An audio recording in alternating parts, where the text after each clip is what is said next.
Edisi kali ini, IPM ingin mengajak mengulas beberapa sosok musisi paling berpengaruh. Selain berhasil menjadi sosok penting dalam sebuah industri, para musisi ini juga berhasil menciptakan terobosan dalam industri rekaman, melahirkan komunitas dan mampu mempengaruhi generasi berikutnya atau mencetak rising star. Berikut di antaranya. Didi Kempot.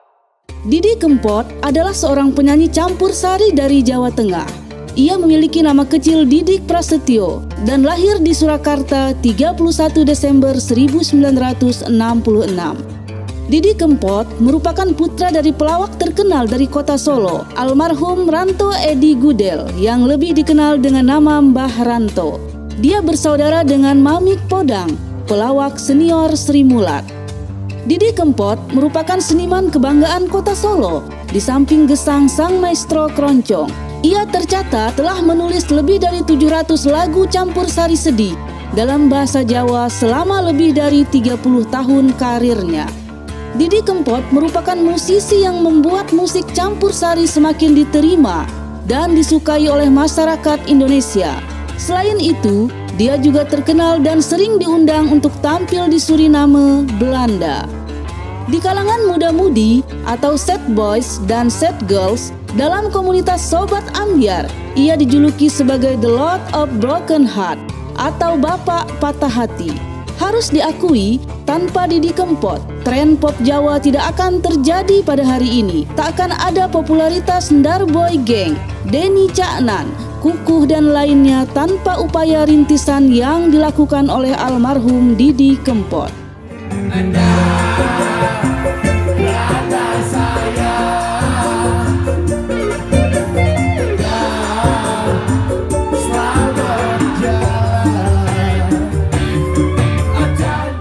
Ahmad Dhani. Dhani Ahmad Prasetyo atau lebih dikenal dengan Ahmad Dhani lahir di Surabaya, Jawa Timur 26 Mei 1972. Ia adalah seorang musisi rock, pendiri dan pemimpin grup musik Dewa 19 yang merupakan salah satu band paling sukses sepanjang dekade 1990-an dan 2000-an. Ia juga telah mencetak beragam karya yang berhasil mengorbitkan banyak penyanyi dan grup musik. Dhani juga merupakan pendiri dan pimpinan dari Republik Cinta Manajemen. Dhani dikenal sebagai tokoh yang kontroversial dan sering memancing pro dan kontra. Ia juga dikenal sebagai musisi dengan eksperimentasi musik dan lirik puitis yang mengutip kata-kata mutiara dari pujangga terkenal. Majalah MTV Track edisi perdana tahun 2002 menobatkan Dhani sebagai salah satu 25 musisi grup paling berpengaruh dalam musik Indonesia. Bahkan majalah Rolling Stone juga menempatkan ke dalam daftar The Immortals 25 artis Indonesia terbesar sepanjang masa. Kata indah cinta bukan sekedar buayan belayan peraduan. Benyamin Sueb. Benyamin Sueb adalah aktor, pelawak, sutradara, dan penyanyi yang lahir di Kemayoran, Jakarta 5 Maret 1939. Benyamin menghasilkan lebih dari 75 album musik dan 53 judul film. Celetukan Muke Lu Jauh atau King Kong Lu Lawan pasti mengingatkan masyarakat pada Benyamin Sueb. Sejak kecil, Benyamin Sueb sudah merasakan getirnya kehidupan. Bungsu 8 bersaudara dari pasangan Suaib Aisyah ini kehilangan bapaknya sejak umur 2 tahun. Karena kondisi ekonomi keluarga yang tak menentu, ia sejak umur 3 tahun diizinkan ngamen keliling kampung dan hasilnya untuk biaya sekolah kakak-kakaknya. Benyamin sering mengamen ke tetangga, menyanyikan lagu Sunda sambil bergoyang badan. Orang yang melihat aksinya menjadi tertawa, lalu memberikannya recehan 5 sen dan sepotong kue sebagai imbalan. Lewat popularitas dunia musik, Benyamin mendapatkan kesempatan untuk main film. Kesempatan itu tidak disia-siakan. Beberapa filmnya seperti Banteng Betawi 1971, Biang Kerok 1972, Intan Berduri serta Sidul Anak Betawi 1976 yang disutradarai Sumanjaya semakin mengangkat ketenarannya. Dalam Intan Berduri, Benyamin mendapatkan Piala Citra sebagai pemeran utama terbaik. Pada akhir hayatnya, Benyamin juga masih bersentuhan dengan dunia panggung hiburan. Selain main film, ia masih merilis album terakhirnya dengan grup rock Al-Hajj bersama Kinan Nasution. Lagu seperti Biang Kerok serta Dingin Dingin menjadi andalan album tersebut. Dalam dunia musik, Bang Ben, begitu ia kerap disapa, adalah seorang seniman yang berjasa dalam mengembangkan seni tradisional Betawi, khususnya kesenian gambang kromong. Lewat kesenian itu pula, nama Benyamin semakin populer. Tahun 1960, Presiden pertama Indonesia, Soekarno, melarang diputarnya lagu-lagu asing di Indonesia.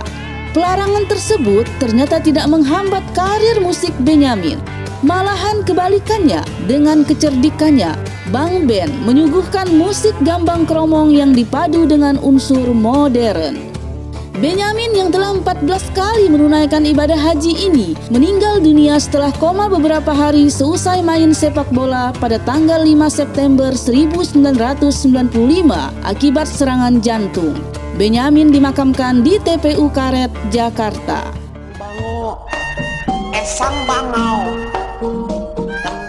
Rhoma Irama. Raden Oma Irama yang populer dengan nama Rhoma Irama lahir di Tasikmalaya 11 Desember 1946. Ia adalah musisi dangdut dari Indonesia yang berjuluk Raja Dangdut. Pada tahun 70-an, Rhoma sudah menjadi penyanyi dan musisi ternama setelah jatuh bangun dalam mendirikan band musik. Mulai dari band Gaihen tahun 1963.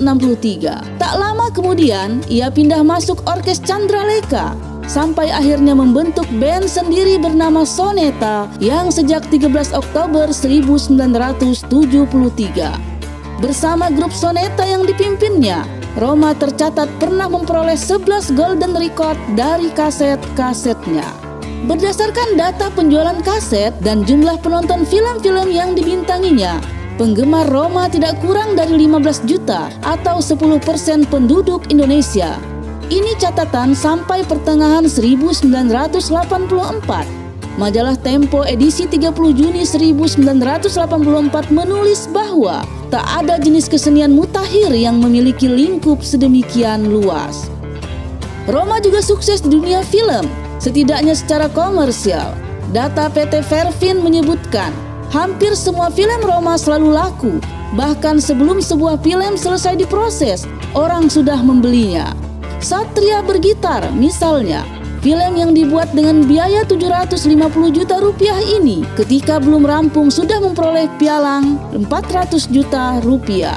Tetapi Rhoma tidak pernah makan dari uang film, ia hidup dari uang kaset.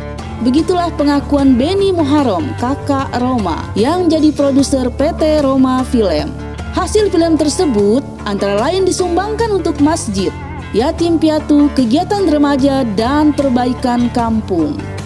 Sebagai musisi, pencipta lagu, dan bintang layar lebar, Rhoma selama karirnya seperti yang diungkapkan telah menciptakan 685 buah lagu dan bermain di lebih 10 film.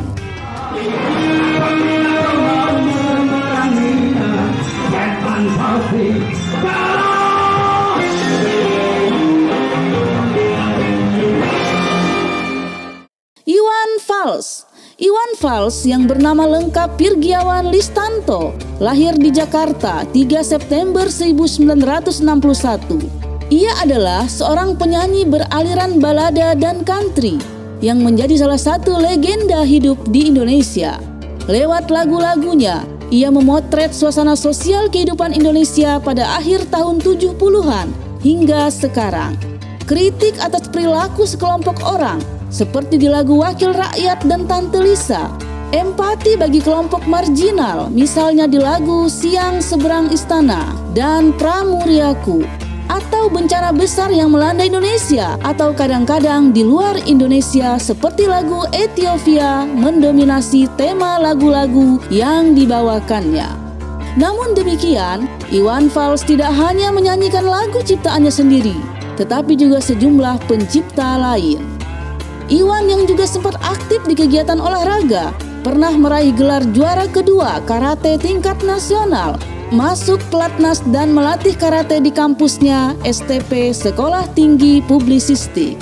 Iwan juga sempat menjadi kolumnis di beberapa tabloid olahraga. Karisma seorang Iwan Fals sangat besar. Saking besarnya majalah Time edisi 2012 sempat memuat Iwan Fals sebagai Asian Heroes pada cover majalah ternama dunia itu. Dia sangat dipuja oleh kaum akar rumput. Kesederhanaannya menjadi panutan para penggemarnya yang tersebar di seluruh Nusantara. Para penggemar fanatik Iwan Fals bahkan mendirikan sebuah yayasan pada tanggal 16 Agustus 1999 yang disebut Yayasan Orang Indonesia atau biasa dikenal dengan seruan OI. Yayasan ini mewadahi aktivitas para penggemar Iwan Fals. Hingga sekarang kantor cabang OI dapat ditemui di setiap penjuru Nusantara dan beberapa bahkan sampai ke mancanegara. Oplet tua dengan bapak sopir tua, cari penumpang di pinggiran ibu kota. Sainganku Mikrolet, Bajai dan Biskota. Semoga ke depan akan lahir seniman berpengaruh lainnya. Seniman yang tidak hanya mengejar material dan popularitas, namun juga menjadi influencer untuk generasi setelahnya. Demikian episode kali ini. Salam sehat musik Indonesia.